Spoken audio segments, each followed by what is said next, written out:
Había una vez un rey muy sabio y bueno, que era amado por su pueblo. Sí, como si estas cosas pasaran. Hola, ¿cómo están? Espero que muy bien. Mi nombre es Samantha y esto es Teoría y Práctica de Derechos Humanos. Empecemos. Hoy hablaremos sobre, Derechos de primera generación. o también llamados derechos civiles y políticos. Estos derechos comenzaron a emerger como una teoría durante los siglos XVII y XVIII, la cual se basa sobre todo en consideraciones políticas.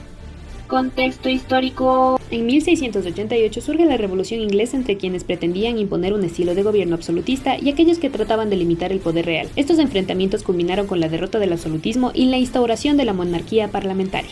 La Revolución Norteamericana fue un proceso de insurgencia que alcanzó el nivel de insurrección armada, y en 1776 fue consagrada por la Declaración de Independencia de las 13 colonias, lo que culminó triunfalmente con la rendición de la corona británica.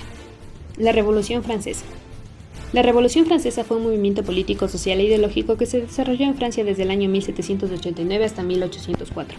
Varias de las causas de este movimiento se dieron debido a las arbitrariedades y abusos de un absolutismo monárquico que oprimía a la mayoría de sus súbditos, por la gran desigualdad social debido a las fuertes cargas económicas que recaían sobre el pueblo, además de la crisis económica y financiera en la que se encontraba Francia, y muchas otras causas más. Como consecuencia de la Revolución Francesa, se puso fin al sistema feudal, suprimiendo todas las expresiones del feudalismo, la declaración de nuevos derechos individuales como la libertad, la igualdad ante la ley, la abolición de la esclavitud, entre otros, la supresión de la monarquía absoluta y el establecimiento de un sistema republicano con división de poderes. La Revolución Francesa puso fin al antiguo régimen bajo el lema de libertad, igualdad y fraternidad. Durante la Revolución Francesa se vivió un periodo llamado La era del terror.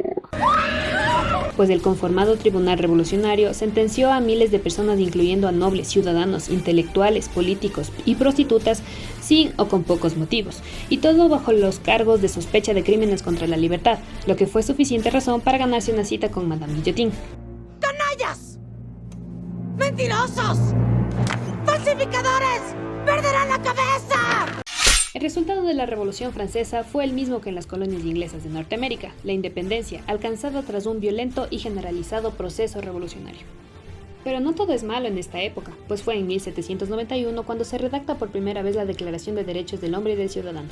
En esta codificación se habla de los primeros derechos fundamentales del ser humano como tal, conteniendo los derechos civiles y políticos. Este documento tenía como fin limitar los actos de poder absolutista y de respetar y garantizar los derechos del ciudadano.